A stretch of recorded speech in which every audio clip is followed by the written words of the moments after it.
So this was my third house that I ever bought. I had the opportunity to acquire this house and I paid 25 grand for it. Really wasn't sure how the neighborhood, would be able to react to the type of renovations that I would do to the property. But we were able to turn around and sell this house for $126,000. It was the most expensive house that sold on this block, and we were able to change the neighborhood.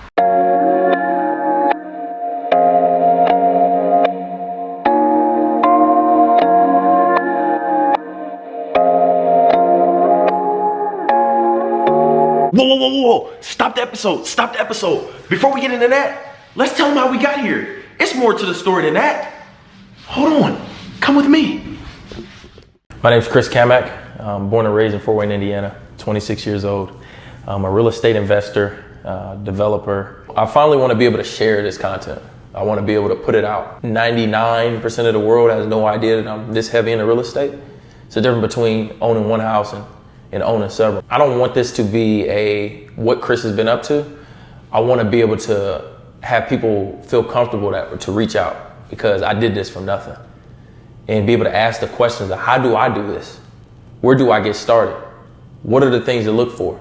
So I got a very diversified portfolio, whether that be single family homes, multi-units, small commercial units, and then also strip malls. And I did that because I wanted to actually be versatile in many different aspects of real estate. First thing I want you guys to do is I want you to find your why. And then I want you to become the best you that you possibly could be.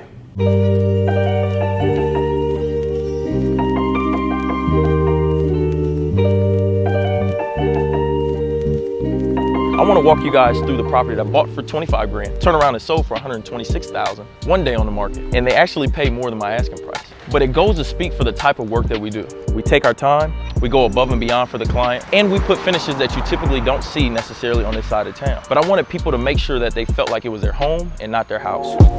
So one thing I do with all of my properties is I try to mimic the exact same thing. It makes it easy. When you do that, you're not constantly trying to figure out what to put in. I put the same countertops in, the same cabinets. All my restrooms typically look the same. And we like to do that because it's uniform. So if I have rental properties, it's easy. I need to go grab a bucket of paint. I go to the warehouse. I know exactly what color paint's gonna be in the bucket. I use the exact same stuff. We got a system down pat. When I first started with this house, I didn't know what that was like. I figured it out over time. So when I purchased this house, a lot of these floors were carpet. So we stripped them down, refinished them, stained them. A lot of people appreciate the hard surface floors. So we did it throughout the house. Then we turned around and we finished the restroom as well. So we put in tile floors, nice and clean, white vanities, white toilet. Came out really nice, people love it. So come with me downstairs. So as you guys see in the before pictures, none of this existed. And when I came down originally, when I purchased this house, I wasn't sure what I was gonna do. And I told my contractor, I said, I think I wanna finish it. I think I wanna go ahead and finish the basement. And he told me I was crazy. I said, no, but that is what's gonna be able to, I'm gonna be able to put my stamp on this property and my work will speak for itself.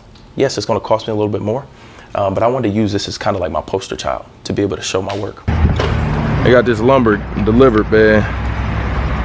They work on a Saturday. Y'all know y'all don't work on no Saturday. Y'all must be getting paid that big money. Carl, what you doing working on a Saturday? You getting paid that overtime? No, this just just a regular day. It's a regular day. Another day, another dollar. Yeah. We're gonna frame this basement up with all this wood right here. Getting the measurements for the flooring in the basement.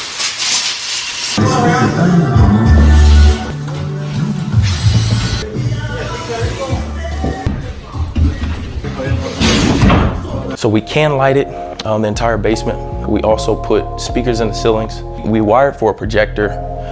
What we did here in the living room, the basement, open basement area, and also in that bedroom, is we go ahead and we wire for your TVs. So if you ever notice, you go to people's houses and they got their wires hanging from their flat screen TVs, and we wanted to make it convenient. Since the walls were open, we went ahead and wired for it. So when she decides to go ahead and mount this, she won't have to worry about wires hanging from the wall. Now, one problem that we did have in this basement is we kept getting some flooding in this corner here.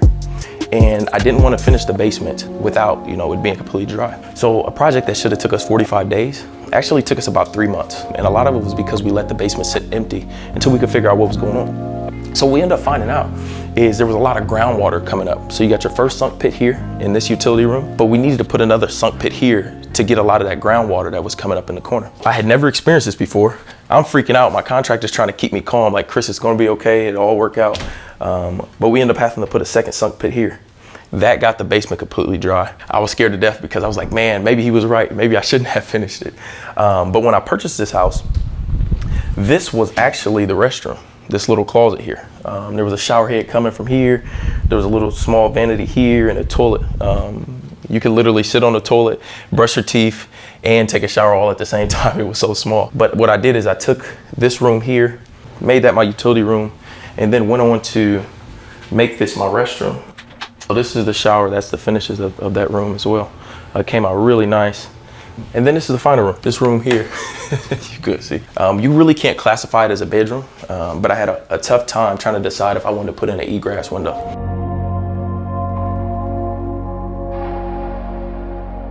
The window would have had to obviously come down a lot lower. You have to be able to escape in case of an emergency.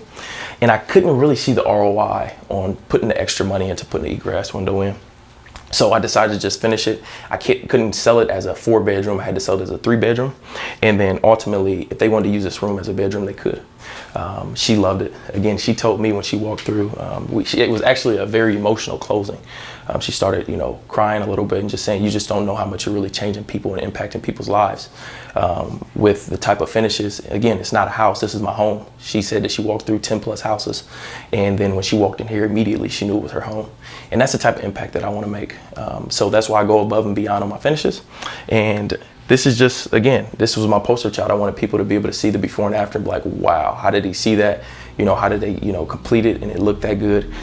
So yeah, this is my $25,000 house. Hey guys, thank you for watching episode number 1. I truly appreciate it. There's 3 key elements that I would like to emphasize on that can be extremely helpful if you're currently in the real estate industry or if you're looking to tap in. These are 3 key elements that I have implemented into my team strategy as we continue to buy, sell, and flip properties. The first key element I would like to emphasize is going to be standardizing. Standardizing was something that I had to learn on this project. It was extremely hard for me because it was a flip that I wanted to do everything in. And when I say standardizing, what we currently do and what I learned from this project that I continue to use in other projects is we buy the same paint, same flooring, typically the same countertops. Now, when you get into your higher end homes, we've got some $200,000 and $300,000 homes now, it starts to change a little bit. But when you're fluctuating around those, $50,000 to $150,000 homes, a lot of your finishes are standardized. So standardize your finishes. Go find what color you're gonna typically use in those properties. Also, find out what type of flooring, whether that be vinyl plank, or laminate.